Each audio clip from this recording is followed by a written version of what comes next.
दोस्तों नमस्कार। मेरा नाम है अनूप आकाश वर्मा और आप देख रहे हैं द रिपोर्टर हिंदी। असम विधानसभा चुनाव 2026 के लिए कांग्रेस द्वारा पेश की गई गारंटियां एक स्पष्ट वेलफेयर प्लस सामाजिक न्याय आधारित चुनावी रणनीति को दर्शाती है, जिसका उद्देश्य सीधे मतदाताओं, खासकर महिलाओं, गरीब परिवारों, भूमिपुत्रों, बुजुर्गों और अल्पसंख्यकों को टारगेट करना है।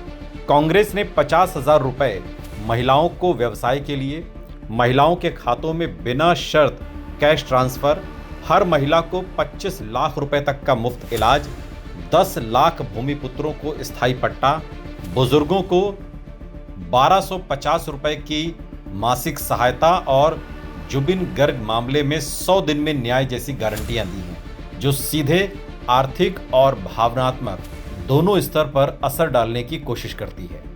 सबसे पहले महिलाओं से जुड़ी गारंटियों को देखें तो ये कांग्रेस की सबसे बड़ी और सबसे प्रभावशाली रणनीति मानी जा रही है। असम में पहले से ही बीजेपी सरकार की अरुणोदय जैसी योजनाएं महिलाओं को सीधा कैश ट्रांसफर दे रही हैं, जिसमें लाखों महिलाओं को आर्थिक सहायता मिल रही है। ऐसे में कांग्रेस उसी मॉडल को और बड़े स्तर पर ले जाकर direct cash plus business support देने की बात कर रही है, जिससे ग्रामीण और निम्न आय वर्ग की महिलाओं में आकर्षण पैदा हो सकता है। खासकर लोअर असम, धुबरी, बारपेटा, गोलपाड़ा, बराक वैली और चाय बागान क्षेत्रों में ये स्कीम बेहद असरदार हो सकती है, जहां महिला वोट निर्णायक होता है। दूसरा बड़ा वादा है 25 लाख रुपए के फ्री इलाज का, जो एक बहुत बड़ा हेल्थ सिक्योरिटी नैरेटिव बनता है। असम जैसे राज्य में जहां स्वास्थ्य सेवाएं अभी भी कई इलाकों में सीमित हैं, ये वादा गरीब और मध्यम वर्ग के लिए काफी आकर्षक है। ये योजना खासकर ग्रामीण इलाकों, चाय बागान मजदूरों और बाढ़ प्रभावित क्षेत्रों में कांग्रेस को फायदा दे सकती है, क्योंकि वहां स्वास्थ्य खर्च एक बड़ी समस्या है। तीसरा महत्वपूर्ण मुद्दा है भूमिपुत्रों को स्थायी पट्टा। असम की राजनीति में भूमि और पहचान सबसे संवेदनशील मुद्दों में से एक है। कांग्रेस का 10 लाख लोगों को जमीन का अधिकार देने का वादा सीधे स्थानीय समुदायों जैसे राजबोंगशी, बोडो, मिसिंग और अन्य जनजातियों को आकर्षित करने की कोशिश है। बीजेपी भी पहचान और जमीन सुरक्षा पर राजनीति करती रही है, लेकिन कांग्रेस इस मुद्दे को सामाजिक न्याय के रूप में पेश कर रही है, जिससे खासकर लोअर असम और मध्य असम के इलाकों में उसे फायदा मिल सकता है। चौथा, बुजुर्गों को 1250 रुपए की मासिक सहायता। ये एक सॉफ्ट वेलफेयर स्कीम है जो सीधे गरीब और ग्रामीण वोटरों को प्रभावित करती है। हालांकि ये बहुत बड़ी राशि नहीं है, लेकिन नियमित आय का भरोसा ग्रामीण समाज में महत्वपूर्ण होता है और इससे कांग्रेस को पारंपरिक वोट बैंक में मजबूती मिल सकती है। पांचवा, जुबिन गर्ग को 100 दिन में न्याय वाला वादा राजनीति से ज्यादा भावनात्मक और सांस्कृतिक अपील रखता है।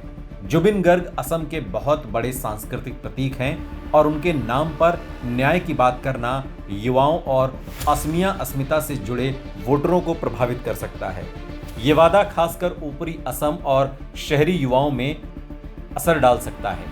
अगर इन सभी गारंटियों के कुल प्रभाव का विश्लेषण करें तो कांग्रेस की रणनीति 3 स्तरों पर काम कर रही है। पहला, आर्थिक लाभ यानी cash plus health plus pension.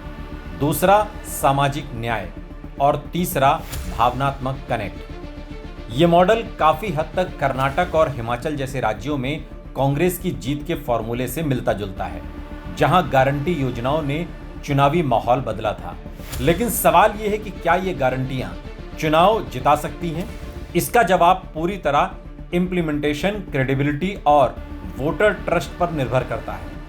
Assam में बीजेपी पहले से ही कई वेलफेयर योजनाएं चला रही है और मजबूत संगठन के साथ चुनाव लड़ती है। इसलिए कांग्रेस के लिए सिर्फ वादे करना काफी नहीं होगा, उसे ये भरोसा भी दिलाना होगा कि वो इन्हें लागू कर सकेगी। क्षेत्रवार अगर बात करें तो लोअर असम, धुबरी, बारपेटा, गोलपाड़ा में कांग्रेस को सबसे ज्यादा फायदा मुस्लिम प्लस गरीब वोटर से है। बराक वैली, सिलचर, करीमगंज में हेल्थ और कैश स्कीम असरदार साबित हो सकती है, जबकि मध्य असम, नगांव और मोरीगांव की बात करें तो भूमि और सामाजिक न्याय का असर यहां इन इलाकों में पड़ सकता है। ऊपरी असम, डिब्रूगढ़, जोरहाट में सीमित असर होगा। यहां बीजेपी पहले से ही काफी मजबूत है। कुल मिलाकर कांग्रेस की ये गारंटियां उसे 25 से 35 सीटों से ऊपर ले जाने में मदद कर सकती है अगर वोट कंसोलिडेशन होता है, लेकिन सरकार बनाने के लिए उसे 64 सीटों का बहुमत चाहिए, जो अभी भी एक बड़ी चुनौती है। निष्कर्ष के तौर पर यह कहा जा सकता है कि कांग्रेस की ये गारंटियां चुनाव का नैरेटिव बदलने की क्षमता रखती हैं, खासकर गरीब, महिला और अल्पसंख्यक वोटरों के बीच। लेकिन चुनाव जीतने के लिए उसे संगठन, गठबंधन और स्थानीय मुद्दों पर भी उतनी ही मजबूती दिखानी होगी। यही तय करेगा कि ये गारंटियां सिर्फ वादा बनकर रह जाएंगी या वोट में तब्दील होंगी।